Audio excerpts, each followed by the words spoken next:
Era finales de septiembre de 1933, el sol ardía sobre las aguas rasas del río Itacambirucu, en el estado de Minas Gerais, entre márgenes de piedras y arena fina. Una mujer llamada Ana Pereira de Oliveira, de 34 años, golpeaba la ropa de la familia contra las piedras. Ana era lavandera, analfabeta y viuda. Mantenía a sus hijos sola en la ciudad de Grao Mogol, al norte de Minas Gerais. El trabajo de Ana era repetitivo, pero honesto. La vida no podía llamarse fácil, pero seguía en equilibrio. Hasta que uno de sus hijos, Luiz Pereira de Melo, de 16 años, comenzó a presentar comportamientos extraños.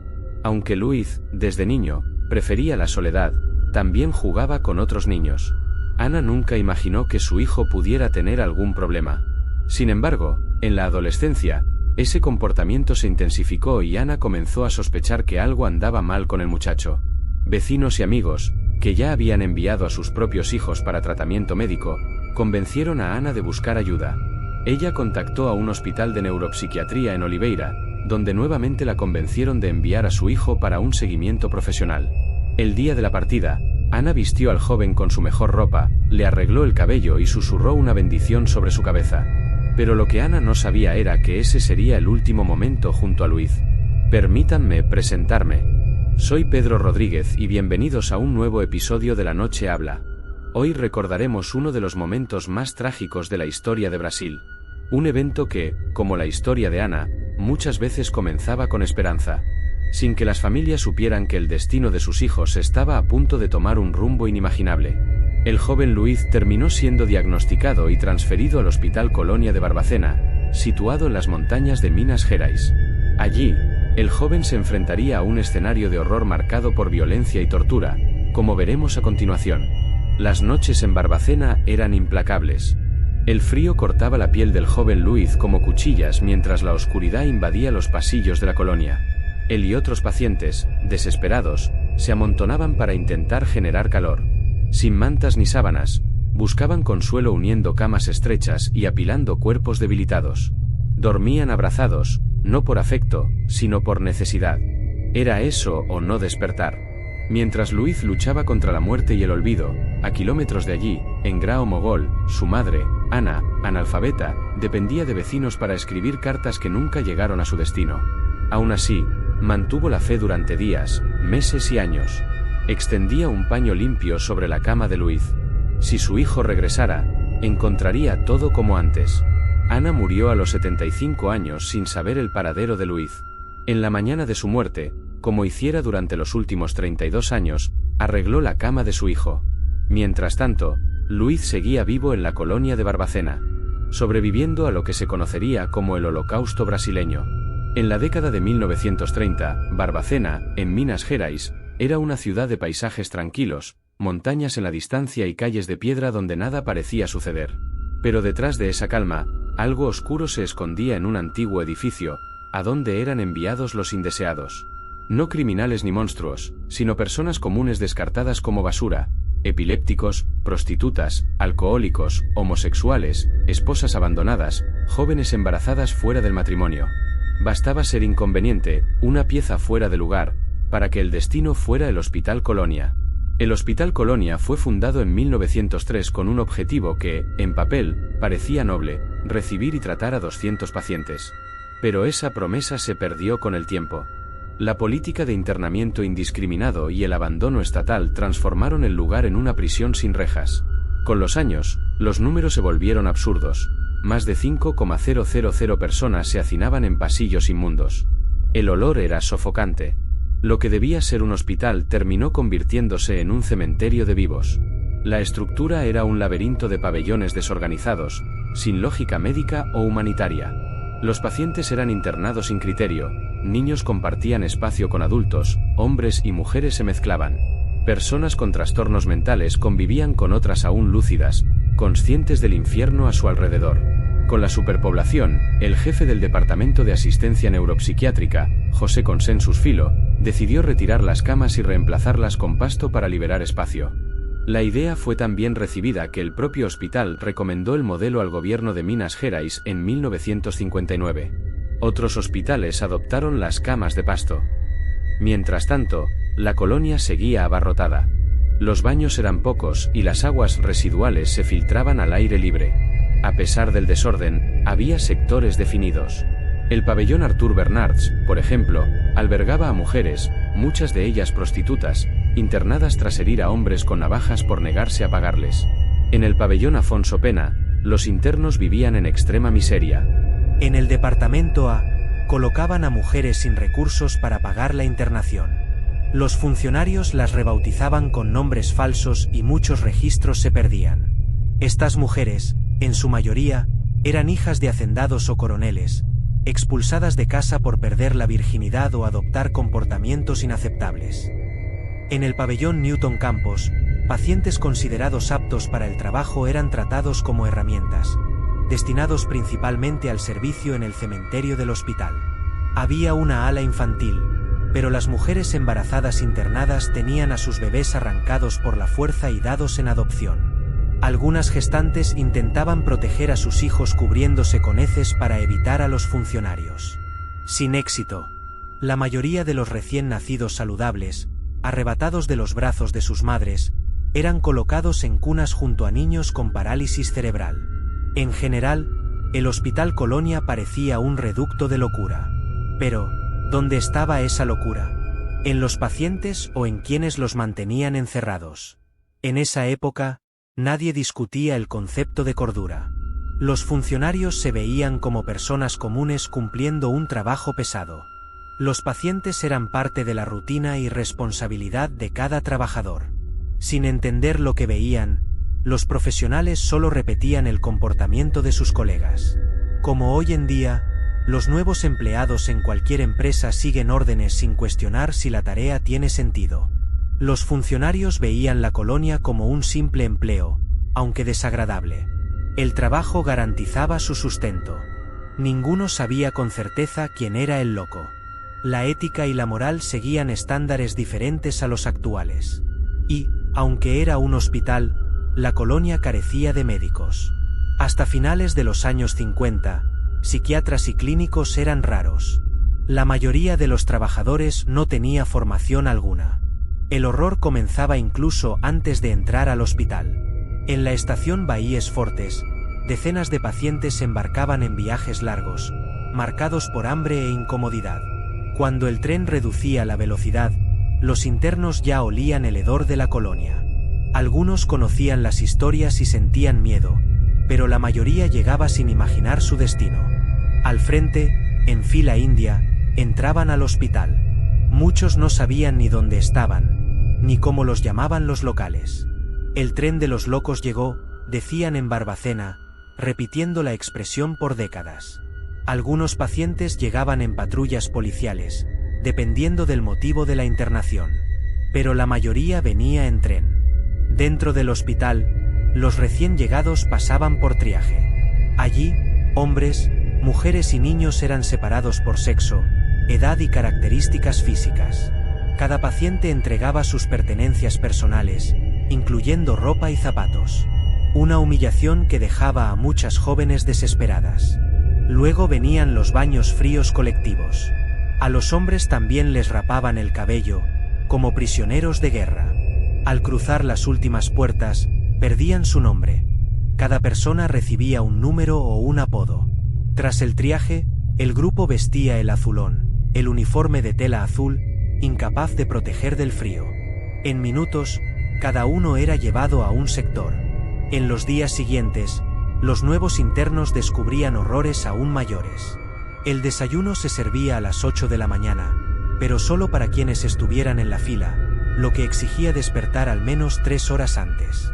Aún oscuro, el frío castigaba y la lluvia era frecuente. Para conseguir un poco de café, pan y mantequilla, los pacientes se aglomeraban por horas. Esta rutina llevaba a muchos a sufrir hipotermia, y con frecuencia, a la muerte. A pesar de los horarios fijos, el hambre y la sed eran constantes. La comida era arrojada en tinas, como ración para animales. Quien llegaba primero comía, los demás buscaban sobras o recurrían a extremos, como ingerir heces. La cocina usaba unos 120 kilogramos de arroz y 60 kilogramos de frijoles al día, claramente insuficientes para casi 5,000 personas. Para aumentar el volumen, los funcionarios espesaban el agua negra con harina de yuca. Las comidas eran insípidas, sin condimentos. En época de cosecha, el maíz era la base alimenticia, causando diarrea en muchos. Cuando había carne, era triturada y mezclada, ya que cubiertos como cuchillos y tenedores estaban prohibidos. Ante tanto sufrimiento, algunos intentaban resistir o mostraban comportamientos inadecuados. Estas personas eran golpeadas, aisladas o sometidas a duchas frías en torretas. La forma más cruel de castigo eran los electroshocks. Los funcionarios amarraban a las personas en camas, colocaban trapos en sus bocas para evitar que se mordieran la lengua y aplicaban descargas de alto voltaje. Muchos morían al instante por paro cardíaco. Cuando no se usaba como castigo, también se aplicaba como terapia en pacientes con trastornos graves. Trastornos que eran diagnosticados sin certeza, considerando que muchas personas eran sanas. La mayoría de las terapias era pura tortura. La práctica era tan constante que, en días de alto uso, la red eléctrica de la ciudad colapsaba. Además, muchos internos, tras repetidas sesiones de electroshock, quedaban incapaces de reconocer su identidad o en estado vegetativo. También se realizaban lobotomías, incluso en niños. El objetivo general de la colonia era pacificar a los internos, volviéndolos obedientes. Y, de hecho, tuvo mucho éxito, dando origen a una gran colonia de muertos en vida que se aferraban a lo que les quedaba de cordura para sobrevivir. La tragedia del Hospital Colonia estaba marcada por escenas mórbidas. Médicos y funcionarios no solo presenciaban la violencia, muchos participaban en ella. El resultado era previsible, muertes frecuentes. Uno podría pensar que todos los cuerpos eran llevados al crematorio del hospital. Algunos, de hecho, eran enterrados. Pero los cadáveres de pacientes en mejor estado físico eran vendidos a universidades, convirtiendo el hospital en un proveedor de cuerpos, una fábrica que sostenía su propia maquinaria. El filósofo francés Michel Foucault ya señalaba que las instituciones psiquiátricas, en sus primeras décadas, no servían solo para tratamiento, sino como herramientas de control social. Ese control incluía la internación, el tipo de terapia y el destino de cada individuo. En Brasil, sin embargo, el control se convirtió en exterminio. Entre 1969 y 1980, más de 1,800 cadáveres fueron vendidos sin consentimiento familiar. En ese lapso, la Universidad Federal de Minas Gerais adquirió unos 543 cuerpos. En noviembre de 1970, la Facultad de Medicina de Valenca negoció un lote de 45 cadáveres. La Universidad Federal de Juiz de Fora también participó en estas compras. Cada cuerpo costaba, en valores actuales, entre 360 y 400 BRL. En menos de 10 años, la colonia ganó aproximadamente 600,000 BRL, sin contar la venta de huesos y órganos. Lamentablemente, las transacciones aumentaban en invierno, cuando las muertes eran más frecuentes. Según el psiquiatra Paulo Henrique Alves, de Belo Horizonte, entonces estudiante, los alumnos desconocían el origen de los cadáveres. En su primer año de medicina, él y sus compañeros notaban la extrema delgadez y las enfermedades en los cuerpos usados en clase. Aún así, los cadáveres se compraban a gran escala para anatomía. Este comercio, sin embargo, terminó con el tiempo. Las universidades redujeron los pedidos, y ante esto, el hospital buscó nuevas formas de deshacerse de los cadáveres. La principal opción fue disolverlos en ácido dentro de barriles, a la vista de otros internos. Luego, recolectaban los huesos para venderlos. Aún así, muchos cadáveres terminaban en el cementerio de la colonia, conocido como Cementerio de la Paz. Construido junto al hospital a principios del siglo XX, el Cementerio de la Paz tenía valor histórico. La rutina incluía a pacientes más fuertes cargando ataúdes en una marcha fúnebre. Hombres vivos transportando muertos, una escena que marcaba a quienes la presenciaban. En carretas de madera, los ataúdes llevaban una cruz roja pintada. Tras arrojar los cuerpos a las fosas, los internos comenzaban a cantar. Este comportamiento recuerda a las work songs creadas por africanos esclavizados en Estados Unidos, que cantaban para soportar el trabajo forzado. Las canciones guiaban el ritmo de martillos y picos y servían de alivio emocional. A fines del siglo XIX, tras la abolición y la migración negra a ciudades como Chicago y Nueva York, estos cantos dieron origen al blues. Comparar esta historia con la de la colonia revela un contraste perturbador. En el hospital, los cantos surgían no durante el trabajo, sino ante la muerte. La música creada por los internos nunca fue registrada. Desaparecía con cada cuerpo llevado a la fosa. Todos sabían que, pronto, su propio canto se silenciaría y su destino sería la carreta hacia el hoyo húmedo del cementerio. Un final trágico y casi inevitable. Más tarde, a fines de los 70 e inicios de los 80, se creó la primera legislación brasileña específica, determinando que cuerpos no reclamados en hospitales públicos podían usarse con fines científicos. En ese periodo, el Cementerio de la Paz fue clausurado por el nuevo director de la colonia, Jairo Toledo. El motivo era simple: el cementerio ya no absorbía la demanda. En ese mismo periodo, Jairo también prohibió el comercio de cadáveres. Estaba decidido a acabar con el comercio de la muerte del hospital. Su motivación era ética, pero su llegada era consecuencia de una serie de eventos que ya revelaban el mecanismo macabro tras las puertas de la colonia. Eventos que veremos a continuación. Para entender el inicio de la caída del Hospital Colonia, debemos retroceder a abril de 1961. Ese mes, el fotógrafo Luiz Alfredo, de la revista O Cruzeiro, viajó a Barbacena con su colega José Franco. El objetivo era registrar lo que había tras los portones de hierro de la colonia. Esto ocurrió porque periodistas comenzaron a escuchar rumores sobre algo grave que ocurría allí, pero pocos sabían de qué se trataba. Nadie se atrevía a investigar. Luiz, de solo 28 años, estaba a punto de hacer historia. Al llegar al hospital, los dos fueron recibidos por monjas, una imagen que transmitía santidad.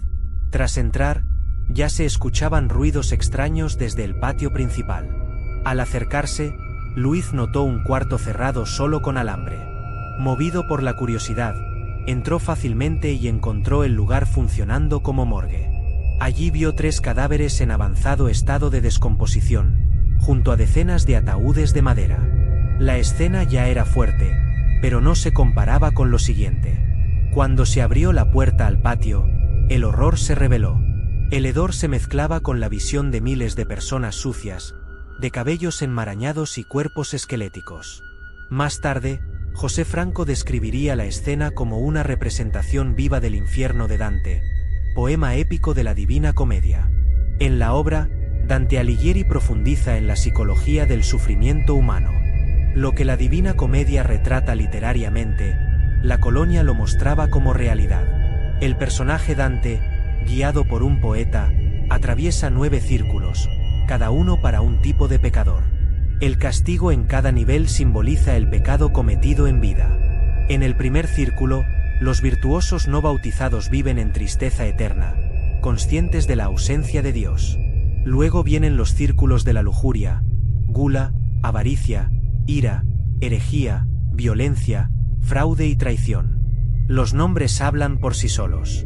Ante esto, surge la pregunta: ¿qué pecado justificaba el destino de esos seres humanos en la colonia? Mientras José Franco reflexionaba sobre esta visión trágica y poética, Luiz Alfredo usaba su cámara para registrar los horrores. Fotografió a hombres con uniformes rotos, cabezas rapadas y pies descalzos. Algunos estaban completamente desnudos. En un lado del patio, niños compartían espacio con adultos. En otro, jóvenes desnudas permanecían vulnerables ante grupos de hombres. Luiz se impactó al ver a un hombre agachado bebiendo agua de una alcantarilla. En las bañeras colectivas, encontró heces y orina en lugar de agua. También presenciaron carne siendo cortada directamente en el suelo. En otro pabellón, encontraron pacientes acostados en camas improvisadas con trapos o amontonados unos sobre otros. Las camas de pasto impresionaron a Luiz, quien sabía que el material también escondía ratas y cucarachas. La prueba eran los enfermos tirados allí, esperando cura o muerte. Ninguno de los dos había presenciado algo igual. Para Luiz y José, La colonia producía horrores comparables a los campos de concentración nazis. Tras horas dentro del hospital, regresaron y reportaron todo al editor del periódico. Según Luiz, en sus duras palabras, aquello era un asesinato en masa. Tras revelar las fotos, todos percibieron aún más lo terrible que era la colonia.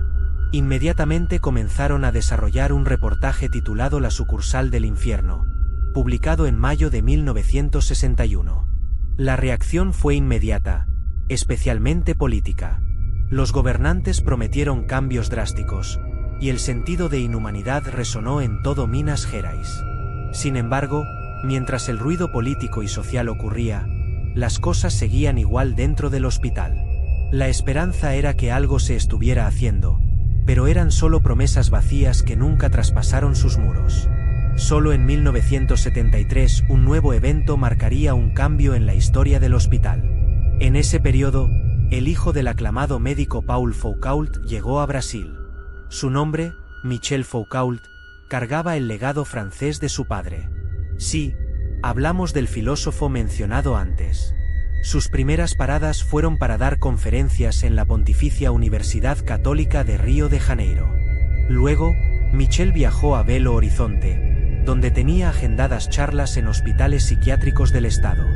Los académicos brasileños de la época quedaron fascinados por el psiquiatra, quien incluso se sentaba con ellos para escuchar sobre el tratamiento en los manicomios. Durante su viaje, Michel se topó con el psiquiatra Ronaldo Simões, de 35 años, un profesional que cuestionaba el modelo de psiquiatría y la deshumanización en los institutos. A través de él, Michel conocería la historia de Barbacena. Su encuentro también cambió la vida de Ronaldo. Como muchos profesionales de su época, Ronaldo conocía los horrores fotografiados en la colonia. Un año antes de conocer a Foucault, ya había escrito un proyecto para cerrar la colonia, pero no logró nada. Sin embargo, su encuentro con alguien de la familia Foucault hizo que, a fines de los 70, denunciara el hospital en el Congreso de Psiquiatría de Minas Gerais. Sus denuncias, acompañadas de comentarios personales sobre la realidad dentro de la colonia, causaron un gran escándalo académico. Tanto que Ronaldo fue despedido de la Fundación Hospitalaria del Estado de Minas Gerais. A partir de entonces, se convirtió en el primer profesional en denunciar activamente la colonia. Después de él, surgió Francisco Páez Barreto, quien años antes había visitado el hospital junto a Jorge Paproc, uno de los mayores investigadores de psicofármacos de Brasil. La visita buscaba probar el anatensol de pote, un nuevo antipsicótico inyectable. En su primer día, Francisco encontró la cocina del hospital, donde creyó que preparaban comida para cerdos. Al preguntar, le informaron que era la comida de los pacientes. Las pruebas con la medicación duraron meses. En los días siguientes, Francisco presenció los peores horrores: muertes desenfrenadas y condiciones de vida repugnantes. Con los años, Francisco escribió críticas al hospital. Una de ellas, redactada para el Congreso Brasileño de Psiquiatría, fue presentada en 1979. Sin embargo, el Consejo Regional de Medicina reaccionó acusando a Francisco de violar el Código de Ética Médica. Frente a la denuncia, Francisco tuvo dos opciones: abandonar sus críticas o enfrentar consecuencias legales. Por suerte, en julio de 1979, el renombrado psiquiatra italiano Franco Basaglia llegó a Brasil para conocer los hospitales psiquiátricos del país. Al aterrizar, Basaglia fue recibido por el psiquiatra mineiro Antonio Soares Simone, quien administraba varias instituciones, incluida la colonia. Antonio, como Francisco, conocía la realidad del lugar y luchaba contra los abusos. Creía que podía ampliar el alcance de las denuncias, así que llevó a Basaglia al Hospital Colonia. El impacto fue devastador. Basaglia quedó profundamente conmocionado. En el viaje de regreso, permaneció en silencio por horas, reflexionando. Al volver, le dijo a Antonio que era hora de contactar a la prensa. Ese mismo día, participaría en una conferencia en la avenida João Pinheiro, en Minas Gerais, donde relataría públicamente lo visto. Allí, cerca del Palacio da Liberdade, se aglomeraron periodistas y curiosos. Ante académicos y profesionales de la salud, Bassaglia hizo una declaración que resonaría por décadas. Hoy estuve en un campo de concentración nazista. Jamás, en ningún lugar del mundo, presencié una tragedia tan devastadora como esta. El impacto fue inmediato. La denuncia traspasó fronteras, siendo noticia en periódicos nacionales e internacionales. Hasta el New York Times volvió sus ojos a la brutal realidad de los trastornos mentales en Minas Gerais. Sin embargo, no todos permitirían que esa verdad saliera a la luz. Antonio Soares Simone, quien tuvo el valor de desafiar al sistema, fue demandado por representantes de hospitales psiquiátricos. El Consejo Regional de Medicina consideró revocar su licencia, pero ya era demasiado tarde. El periodista Hiram Firmino había publicado una serie de reportajes titulada Los sótanos de la locura en el estado de Minas. Hiram logró entrar en la colonia y revelar la tristeza y tragedia de los pacientes. Este movimiento culminó en 1979 con el documental En Nome da Razão, En nombre de la razón, dirigido por Elvecio Ratton. El director mostró imágenes impactantes de internos viviendo en condiciones inhumanas, muchos desnudos, desnutridos y abandonados. A diferencia de una denuncia escrita, la película dio rostro y voz a las víctimas olvidadas. Las imágenes se grabaron tras 8 días dentro del hospital. Más tarde, el filme sería visto por Bassaglia e Hiram Firmino. Hacia fines de 1979, ambos nombres se volvieron símbolos del cambio. La popularidad de Bassaglia ayudó a que el proyecto ganara notoriedad, causando conmoción pública. Desde su lanzamiento, el documental se exhibió en festivales internacionales y ganó premios importantes. A partir de entonces, fue imposible negar lo que ocurría tras los muros de la colonia. La presión generada por las imágenes y el involucramiento de psiquiatras de todo el mundo hicieron inevitables los cambios en el sistema. Ante la repercusión, el gobierno de Minas Gerais transfirió la gestión de la colonia a la Fundación Hospitalaria del Estado. Este paso inició un proyecto de reestructuración de la asistencia psiquiátrica. En 1980, el proyecto fue aprobado, estableciendo el cierre gradual del Hospital Colonia.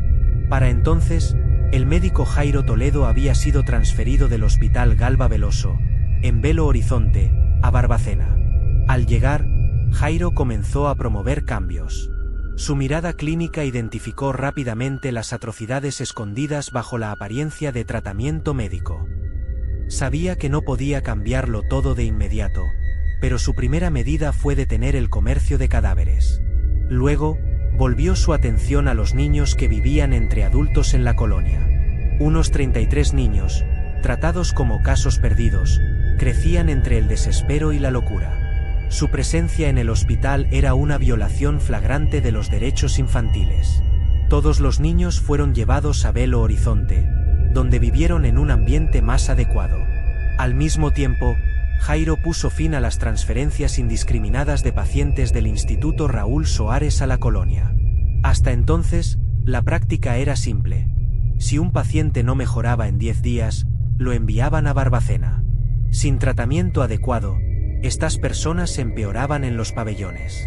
Jairo también descubrió el uso recurrente del término enteritis del alienado en los registros médicos para justificar muertes por diarrea severa, cuando en realidad los pacientes morían por abandono.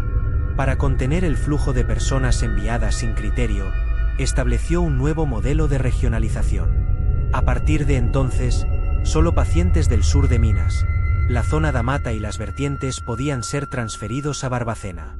Ese fue el fin del temido tren de los locos, que durante décadas había llevado brasileños de todo el país a la estación Baíes Fortes. La resistencia contra la locura institucionalizada finalmente tomaba forma.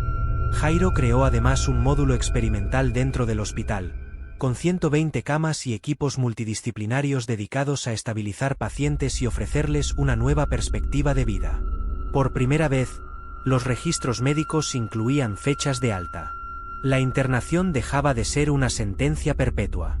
La idea de que los pacientes podían recuperarse y reintegrarse a la sociedad comenzaba a ganar terreno. Los esfuerzos de Jairo no pasaron desapercibidos. En 1986, fue elegido director del Hospital Colonia, junto al psiquiatra Ronaldo Simões, inició uno de los proyectos más revolucionarios en la historia de la salud mental en Brasil. La creación de casas de acogida, embriones de lo que hoy conocemos como residencias terapéuticas. La propuesta era simple pero audaz: sacar de los pabellones a los pacientes con mayor grado de independencia y ayudarlos a reconstruir sus vidas. Sin embargo, cuando la obra estaba por terminarse, surgieron rumores de que el futuro gobierno de Minas Gerais planeaba destinar las casas a otros fines. La justificación era que el Estado no podía seguir invirtiendo recursos públicos en tratar la locura. Jairo sabía que no podía permitirlo, y en solo una semana, organizó una acción decisiva. Varios pacientes fueron llevados a las nuevas casas antes de que el gobierno pudiera intervenir. El proceso de transición, que debía durar 3 meses, se aceleró y completó en días. Funcionó. Las casas mantuvieron su propósito original y nunca se usaron para otra cosa.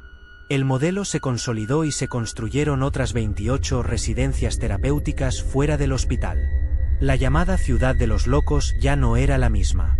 Hasta ahora, no he mencionado números, pero con más de 60,000 vidas perdidas a lo largo de los años dentro de sus paredes, ese lugar tenía un pasado oscuro. Sin embargo, con los cambios, algo antes impensable comenzaba a surgir entre los sobrevivientes: la esperanza. Tras tantas transformaciones, el 16 de agosto de 1996, Jairo Toledo anunció que las instalaciones del antiguo Hospital Colonia se convertirían en el Museo de la Locura. Allí, Jairo exhibió objetos que él mismo había guardado desde los años 70. Entre los artículos expuestos había instrumentos médicos usados en tratamientos psiquiátricos, como máquinas de electroshock y equipos de lobotomía. Inicialmente, la creación del museo no fue bien recibida por los habitantes de Barbacena. Muchos políticos y ciudadanos querían borrar ese capítulo de la historia de la ciudad. Hasta retiraron señales de las carreteras que indicaban la ubicación del museo. Sin embargo, con el tiempo, el espacio se volvió uno de los museos más visitados de la región, funcionando como un memorial para las víctimas de la colonia. Entre los pocos sobrevivientes que lograron salir, muchos cargaban cicatrices profundas. Una de ellas fue Francisca Moreira dos Reis, conocida como Chiquina. En 1979, cuando la colonia aún funcionaba a pleno, Chiquina trabajaba en la cocina y soñaba con ser enfermera. Pero la selección para el puesto incluía una prueba cruel: aplicar electroshocks a pacientes. Del pabellón Afonso Pena, 20 mujeres fueron seleccionadas al azar, sin preparación ni derecho a rechazar. María do Carmo, una compañera de Chiquina, fue la primera en intentarlo. María cortó un trozo de manta, lo metió en la boca de la víctima para ahogar sus gritos, mojó su frente y colocó los electrodos. Luego, activó la corriente. Primero 110 voltios, luego 120. El cuerpo del joven se convulsionó violentamente y no resistió. La muerte ocurrió ahí mismo, frente a las demás. Con el cuerpo aún caliente, el equipo lo envolvió en una sábana y lo dejó en el suelo. La siguiente candidata se acercó, temblorosa, y fue llevada a otro paciente, atado e indefenso. El nuevo paciente intentó resistir, pero fue inútil. Otra descarga atravesó su cuerpo frágil, y la muerte se repitió. El proceso de selección continuaría, pero Chiquina huyó. Antes de su turno, prefirió quedarse en la cocina, lejos del horror. En uno de los pasillos oscuros de la colonia también vivía Sonia María da Costa. Internada desde la infancia, Sonia era temida y respetada por muchos.